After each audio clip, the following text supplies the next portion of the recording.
Classism. It's almost impossible to avoid it. And today I'll be sharing with you a story about how my family faced classism. The story begins in India, with my grandparents, of course. The story begins in 1947, with the separation of India and Pakistan. My grandparents found themselves on the wrong side of the border and had to flee to India, like many other people were fleeing from India to Pakistan. They had to leave everything behind, their home, their belonging, their family, everything, and start a new life here in India. My grandpa from my dad's side was a local doctor and he made a decent amount of money. He later married my grandma. It was an arranged marriage. So, let's take away that heart.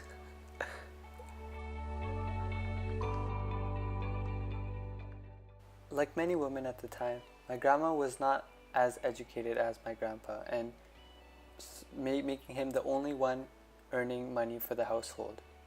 A household with 5 kids and one breadwinner, my grandpa. Because my grandpa had a degree, it was expected that all the kids in the household also got a degree. The house that my parents lived in wasn't lavish in any sort of way.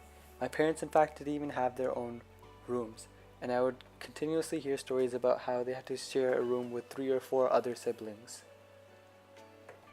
My father being the youngest one in the household, it meant that there wasn't a lot of money left for him to go to university, as a lot of that money was spent on marriages of his older siblings. What allowed my father to go to university was a grant to one of the best universities in Punjab. This grant allowed him to graduate and become a very high-ranking position in the Bank of India. My dad's position allowed him to buy the family's first ever car and also contribute a lot more to the family, money-wise. Let's put my dad's story on pause for a bit as we talk about my mom now. Much like my father, my mother was also born into quite a large family. She was the middle child of 7 sisters, 6 girls and 1 boy. And also, much like my father, the money also had to be distributed amongst 7 family members, with only 1 breadwinner, that being my grandfather. Grandfather also had a diploma. He was an accountant, while my grandma was a stay-at-home mom, like many moms at the time.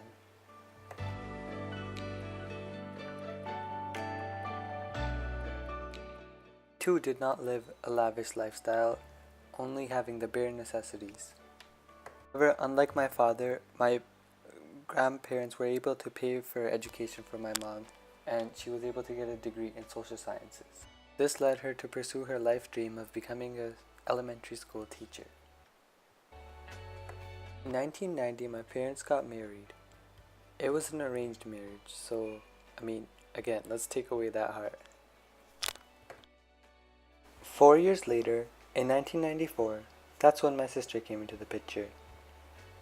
And then 5 years after that, that's when I was born, in 1999. I was clearly the cuter one. As a child, I remember going on many trips and vacations with my parents all across India.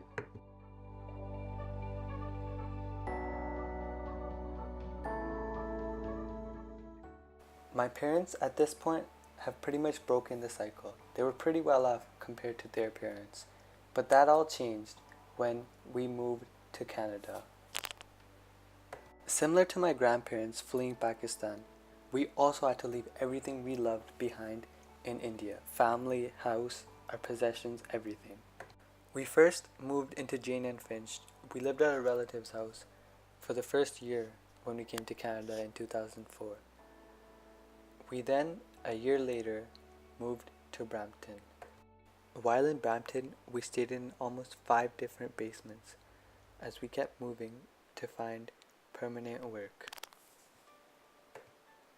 During the first 2 years of moving here, my parents missed India a lot, especially my mom. She thought that we were better off there and there was no point in starting a new life here. We also did not have our own means of transportation. This meant my dad had to go every day on the bus, holding a briefcase, looking for a job. I still remember helping my mom move a piece of furniture off the curb and into the basement, as we did not have any furniture at the time. My parents couldn't afford daycare. My mom and dad often had to take turns staying home from work to take care of us.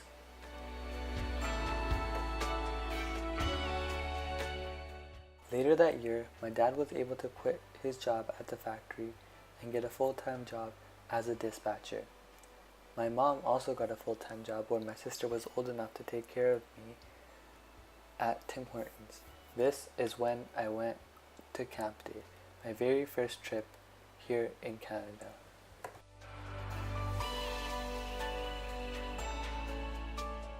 We later bought a townhouse. It was only 1,800 square feet for about $250,000. It was a very small house, and we bought it in 2006. I also remember creating a tip collection with my mom. Every time she got tips, we were able to raise almost $1,000.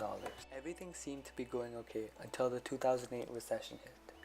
And by 2010, my dad was laid off from his work as a dispatcher. Never the one to give up, my dad took advantage of this time and studied mortgage in order to become a mortgage broker. My dad climbed the corporate ladder and is now the top 10 in sales in Ontario. My mom quit her job at Tim Hortons and went back to school to become a part-time teacher or a teacher's assistant. In 2013, we were able to sell our old house for around $350,000 and move into a substantially bigger, newer house. This was really the first time where we went on a real vacation together as a family after moving from India. I remember our first vacation to Mexico.